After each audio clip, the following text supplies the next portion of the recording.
Գարնան արևը ջերմացնում է հողը, բայց հողագործը չի շտապում բահը ձեռքն առնել։ Անցած տարի տիկին Լիդայի ընտանիքը կարտոֆիլ էր ցանել ու ձեռուն են մնացել, ցեցը վնասել էր բերքը։ Հիվանդոտ սեր մա եղել։ Դրա համար վարակված ասма այս Արարատի մարզի հողը, այս տարի միթոն պետք չի անել։ Սերմնացուի մեջ եւ հողում ցեցը կարող է ձվադրած լինել, մտավախությունը միայն հայանիստի գյուղացիներինը չէ։ Արարատյան դաշտավայրում անցած տարվա համեմատ մոտ 50%-ով պակասել են կարտոֆիլի ցանքատարածությունները։ Վտանգավոր իրավիճակ է։ Արդեն 2 ամսից կարտոֆիլի բերքատվությամբ հայտնի Հայաստանը կարող է վաղահաս կարտոֆիլներ կրել։ Խորհուրդ է տրվում տնտեսավարող սուբյեկտներին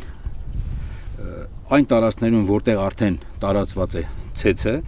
կարտոֆիլը տնկել 15 սանտիմետր խորության վրա։ Գագիկ Մանուչարյանը գիտի, թե ինչպես դաշտային ցեցի դեմն առնել։ Խորհուրդ է տալիս վաղահաս կարտոֆիլ տնկել առանց մտավախության։ Ցեցն այն չի հասցնի վնասել։ Ժողովուրդը, այսպես ասած, մտավախություն ունի, որ իր բերքը կկորցնի։ Եթե մենք կարողանում ենք առաջի տունքը ժամանակին կատարել,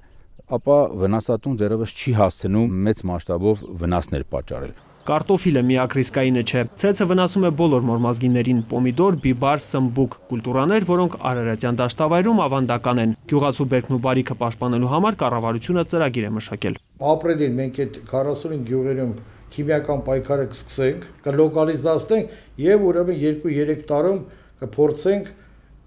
այդ խնդիրը լուծել։ Վնասատուներից տուժած գյուղերում ֆերմերներին հորդորելու են սոխ ու սխտոր ցանել, վերականգնել ծիրանի եւ խաղողի այգիները։ Դրանց միջատը չի վնասում։ Այդպես ցեցը զրկվելով սննդից կվերանա։